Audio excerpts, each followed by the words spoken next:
Adelaide grew up in a house where love was a foreign language and cruelty was the mother tongue. Her family name was known across their town, not for honor, but for darkness. Her father, Richard Dawson, was feared as a man who believed daughters existed only as currency. Ever since Adelaide turned 13, he made it a routine to forcefully check her purity, not out of protection, but because he intended to sell her to the highest bidder one day. Her mother had died years ago under suspicious circumstances, and everyone believed heartbreak played a bigger role than sickness. Adelaide spent most of her youth dreaming of escape, imagining a world where her body belonged to her, where she wasn't a product waiting for a buyer, where she could breathe without fear. But Richard had other plans. One humid evening, he brought her a cup of ginger drink with a strangely sweet aftertaste. She tasted it briefly and felt a bitter sting in her throat. She looked up into her father's eyes. Dad, why are you doing this?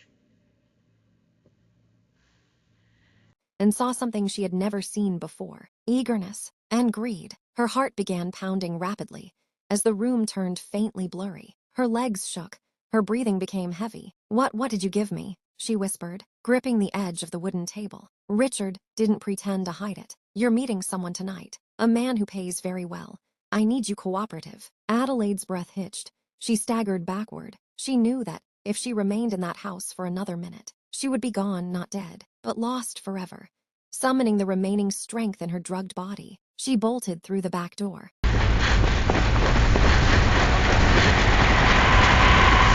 Pushing herself through darkness, bushes, and adrenaline, the drug made the night world swirl. Lights stretched like ribbons, sounds echoed, but she kept running. Her feet hit the main road. A car's horn blared, tires screeched, and suddenly, she crashed into something solid. Someone's arm Save me.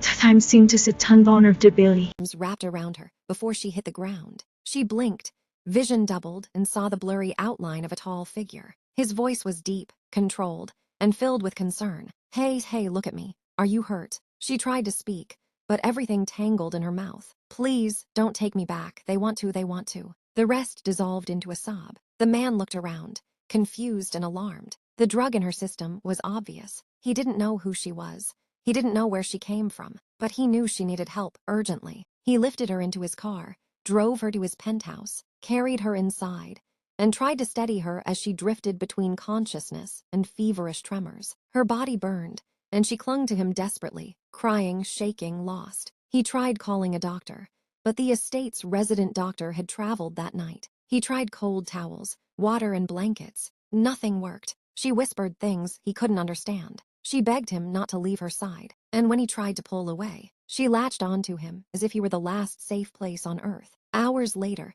exhaustion overpowered her, and she finally slept. By dawn, she was gone. No name, no trace, only a small handwritten note left on a tissue paper. "I don't know who you are, but thank you. I'm sorry if anything happened because of me. I pray I never bring you trouble. Samuel Alexander, billionaire heir, CEO's son, and the most eligible bachelor in the entire city."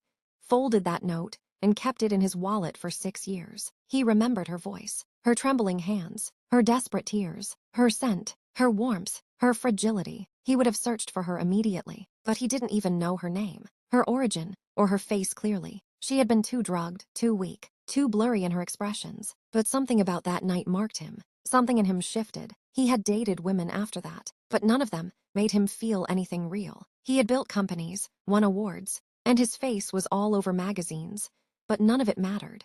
He felt incomplete, like someone had stolen a chapter from his life. Meanwhile, across the city, Adelaide rebuilt her world from scratch. She left her old identity behind, moved to a different state, and started working odd jobs to survive. When she discovered she was pregnant,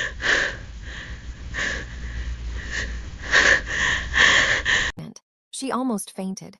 She didn't know the man. She didn't know his name. She only knew he wasn't her father's buyer. He was the man who saved her life. She chose to keep the child. Her son, Liam, grew up with her warm smile and Samuel's striking features.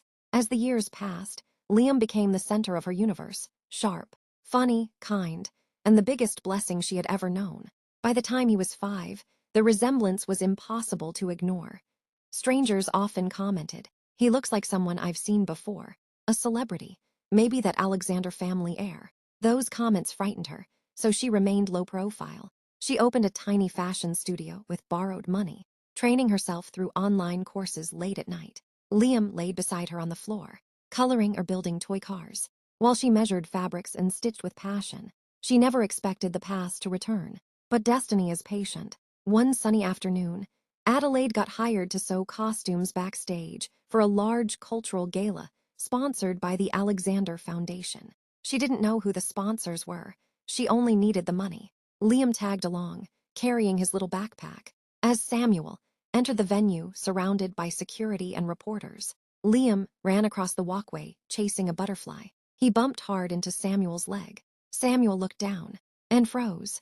The child's face, his own childhood reflection, stared back. The same eyes, the same jawline, the same eyebrows, the same dimples. The boy blinked innocently. "Sorry, sir." Samuel knelt, hands shaking slightly. "What's your name?" "Liam," the boy replied proudly. "Liam Dawson." Dawson. The name stabbed Samuel straight through the memories he thought he buried. His throat tightened. He forced a breath. "Where's your mother?" Liam pointed behind the stage curtains. When Samuel saw her, the woman from that night, his heart stopped. Her face was clearer now, her eyes steady, her posture stronger, her beauty more powerful than he remembered. Every emotion he suppressed for 6 years rushed to the surface. She turned at the same moment and saw him.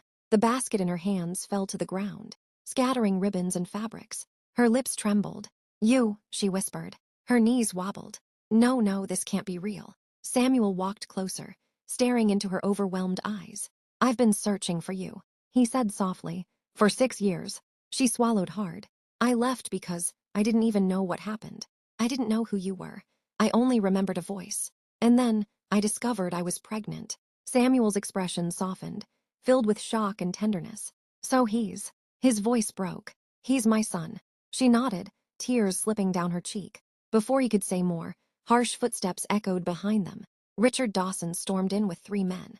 He had tracked Adelaide for years, waiting for the perfect time to reclaim the asset he believed belonged to him. "Adelaide," Richard barked. "Bring the boy now." Liam hid behind her legs instantly. Samuel stepped forward like a shield. "I don't know what kind of father you think you are," Samuel said calmly, "but you're not touching them." Richard scoffed. "And who exactly are you?" Samuel looked him dead in the eyes. "Samuel Alexander." The color drained from Richard's face. Everyone in the region knew that name. Billionaire. Power, influence, legal force, media reach. The men behind Richard immediately became nervous. "You think your wealth scares me?"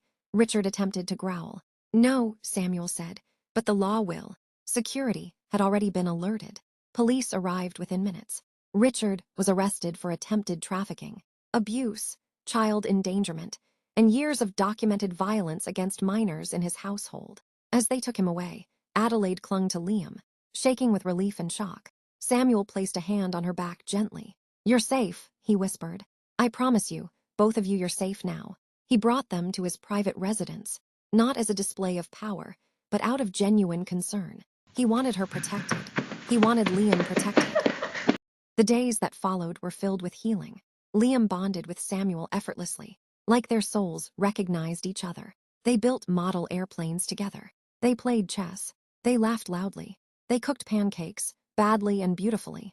Samuel watched Adelaide sew in the garden sometimes, sunlight catching in her hair, and he wondered how someone so wounded could still glow so brightly. As weeks passed, their hearts found each other slowly, not by force but by gentle inevitability. One evening, under quiet garden lights, Samuel approached her. She looked up from the fabric on her lap. "You're staring," she teased softly. "I am," he admitted. "I've been staring since the night you ran into my life." Her heart fluttered. He took her hand carefully, as if afraid she might break. "I spent years hoping destiny would bring you back. Finding you again, finding Liam. It feels like my life finally makes sense." She swallowed hard, tears forming. "Samuel, I never imagined anything good would come from my past. But you made me believe in miracles." He knelt slowly. Her breath hitched. "Adelaide," he said, voice trembling. "Let me protect you. Let me love you. Let me be the father Liam deserves. Marry me." Yes, I'll marry you. Tears streamed down her cheeks as she covered her mouth. Liam burst out of the house at that exact moment, running to them. "Mum," he shouted, "say yes, please. I want both of you together forever." Adelaide laughed through her tears. Yes, she whispered. Then louder. Yes, Samuel, I will. He pulled her into a tight, emotional embrace, and Liam squeezed himself into their hug, giggling joyfully. On their wedding day, an elderly story when love enters a bloodline built on cruelty. The curse ends. When a pure heart finds its rightful haven, the soul becomes free. And when destiny speaks, even the mountains listen. Adelaide walked down the aisle with tears of gratitude.